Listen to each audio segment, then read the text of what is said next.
అమ్మ 9 నెలలు మోస్తే నాన్న 25 ఏళ్ళు. రెండూ సమానమే అయినా నాన్న ఎందుకో వెనకబడ్డాడు.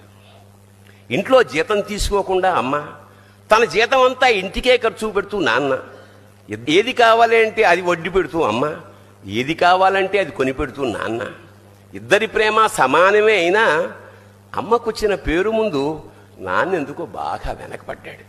అవసరం వచ్చినప్పుడు తప్ప మిగతా అప్పుడు గుర్తురానందుకు నాన్న ఎప్పుడైనా బాధపడ్డా? వెనకబడ్డాడు.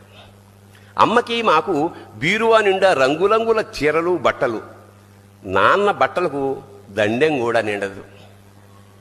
తనని తాను పట్టించుకోవడం రాని నాన్న